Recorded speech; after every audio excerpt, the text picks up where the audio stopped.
দেখো তোমরা যারা নতুন GoPro কিনেছো, তোমরা এখানে হয়তো ভিডিও সেটিংসটা কিভাবে করবে, 4K কিভাবে নিয়ে আসবে কিংবা হরাইজন্টাল লক কিভাবে করবে সেগুলো তোমাদের আজকে একটু দেখাবো।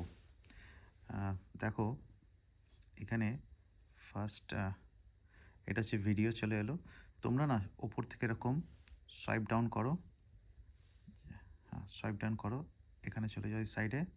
ফার্স্ট এই যে কন্ট্রোলটা দেখছো, এই কন্ট্রোলটাকে চেঞ্জ করো, এই কন্ট্রোলটাকে উপরে করে দাও, প্রো প্রো কন্ট্রোলে চলে যাবে তখন। ঠিক আছে, এখানে দেখো প্রো চলে এলো লেখাটা। ঠিক আছে, দেন ইউ গো ব্যাক এইখানে দেখো এবার, সরি, এইখানে দেখো এখন তোমাকে ভিডিও সেটিংসগুলো কিন্তু দেখাচ্ছে, রাইট? এখন এখানে তুমি টাচ করে you can make your own settings. এখানে দেখো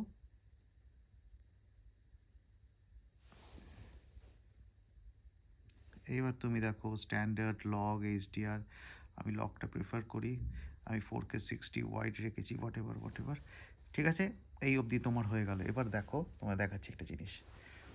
এবার এই যে এটা এটা যে দেখছো, এটা এরকম ঘোরাচ্ছ, ঘুরে যাচ্ছে, কিন্তু তুমি যদি চাও যে তোমার এটা এরকম ঘোরালেও জিনিসটা স্ট্রেট থাকবে, এই হরাইজন্টাল লক থাকবে, তাহলে all you have to do is that, দিয়ে এখানে চলে যাও, এখানে যে ডাব্লু দেখছো এটাকে টাচ করো, টাচ করে এটাকে না একদম নিচে নিয়ে আসতে হবে, লিনিয়ারে করে দিতে হবে। এই লিনিয়ার, তার তলায় দেখো লিনিয়ার প্লাস হরাইজন্টাল লক। এইবার দেখো, এবার আমি যদি এটা ঘোরাচ্ছিও তাও দেখো হরাইজন্টাল, এই হরাইজন্টালটা কিন্তু লক করা আছে, দেখো চেঞ্জ হচ্ছে না। ইভেন এতটাও করছি কিন্তু ওটা কিন্তু ওরকমই রয়েছে। ঠিক আছে না? তো this is one of the best feature of GoPro। তো আশা করি তোমাদের এই ভিডিওটা ভালো লেগেছে। যদি ভালো লাগে তাহলে আমার এই চ্যানেলটা সাবস্ক্রাইব করতে পারো। এরকম নানান ধরনের ভিডিও নিয়ে আমি আসবো তোমাদের কাছে। Thank you.